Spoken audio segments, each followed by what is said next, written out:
Speaking of robbed, I was robbed of 3 hours of my life that I can't get back on Monday night. I think that I have been more than fair to Monday Night Raw.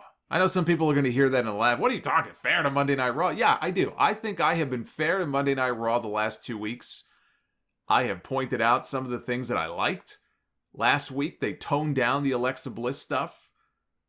I think the direction of the Eva Marie Dewdrop stuff, if it plays out the way that I think it will, should get a good reaction from the live audience.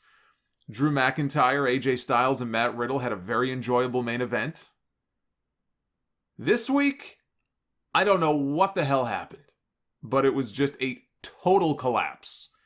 That was a putrid show on Monday night.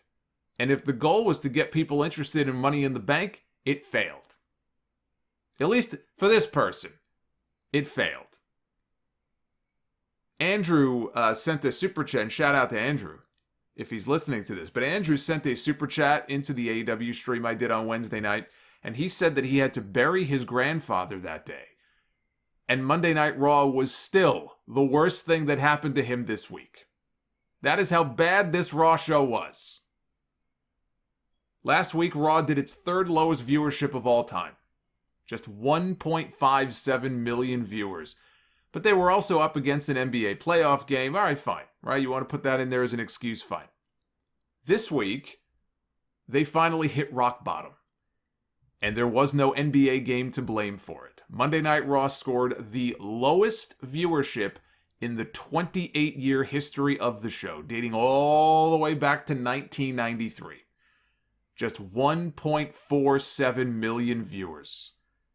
A well-deserved number. They should consider themselves lucky that the number was even that high. They barely beat out the Nathan's hot dog eating contest on ESPN. That did 1.35 million the day before. Of course, out came the brigade. Oh, it was the 4th of July. No, it wasn't. It was the 5th of July. Now we're counting the day after the holidays.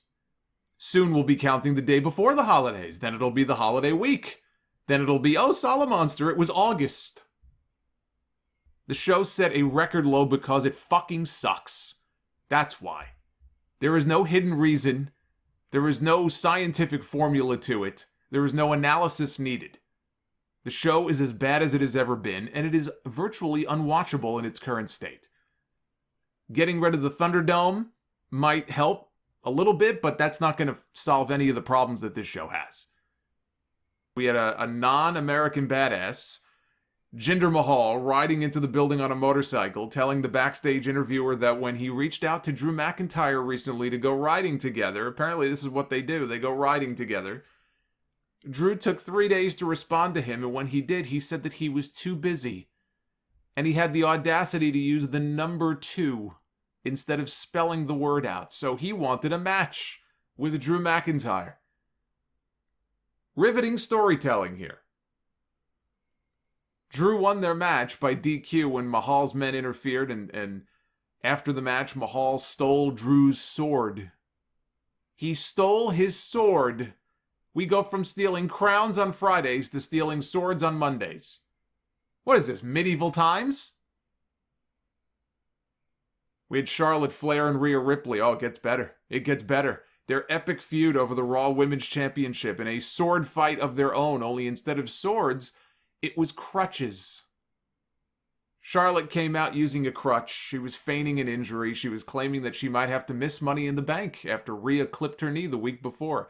Rhea comes out on a crutch of her own. She's mocking Charlotte. She sees right through her, she says. She calls her a drama queen.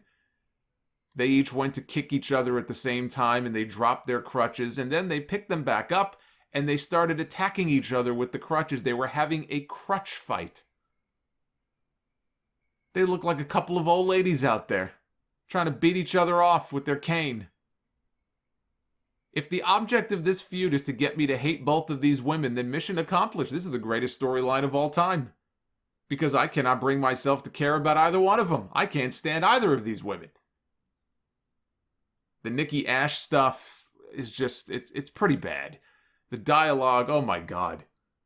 Oh my god, the dialogue was like something out of a bad video game with her and Naomi and Asuka in the back before their match. Nobody talks like this. Did you see that segment? Better yet, don't. Don't even bother. They had a segment in the back before they went out for their match. The three of them were talking, they were interacting, I think. I think this is how human beings interact. No human beings that I know. It was the three of them and Alexa Bliss against Eva Marie, Doudrop, Nia Jax, and Shayna Baszler. Nia squashed Nikki with a Samoan drop to win the match, and Eva announced herself as the winner. They teamed Jackson Riker up with R-Truth for a win over Elias and Cedric Alexander. To show you just how creatively bankrupt these people are, they are still having Tozawa run out with the 24/7 title, being chased by the brigade of jobbers who chase after him for no reason. They have literally not changed the formula of this 24/7 shit for at least a full year. Either do something different with the belt or get rid of it. Just end this already. It is not funny. It is not humorous. It is not amusing. It is beyond stale. And Xavier Woods was back. He was tagging with Kofi Kingston in a win over Bobby Lashley and MVP. Of course, MVP took the losing fall to Kofi. Pretty predictable stuff, but probably the least offensive thing on the entire show. This show just fell off a cliff this week and hit about 5 rocks on the side of the mountain on the way down. They have completely given up on even trying. I'm hoping until they get back in front of live fans, but it's going to take a lot more than live crowds to fix the problems on this show. These problems were there before COVID was a thing. So, good luck. That's all I have to say. Good luck. Can you imagine what these numbers are going to look like come September? When Monday Night Football is back? Can you imagine? Look at where the numbers are now. Even if they rebound a little bit in the next few weeks, because again, the crowds are back and everything, or maybe they'll get some big names back on TV heading into SummerSlam. But the numbers right now, again, I keep saying it all the time, the lows keep getting lower. I see Eric Bischoff chimed in, oh, people need to shut up, it's the summertime, everything is down, all of wrestling is down. But again, what they don't tell you, what they don't remind you of, is that we have 4 seasons, right?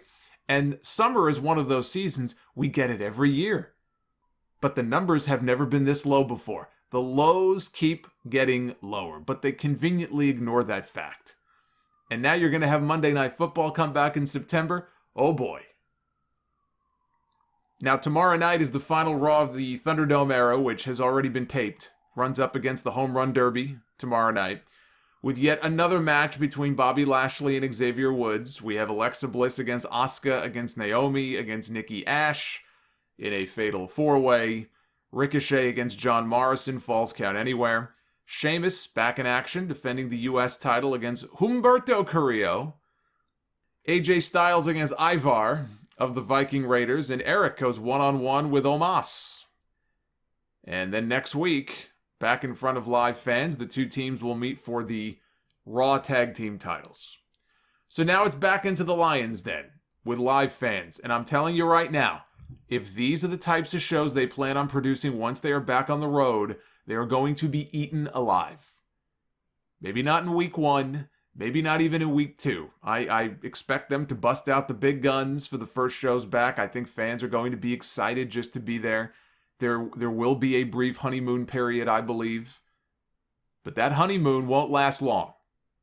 And they had better be prepared for that.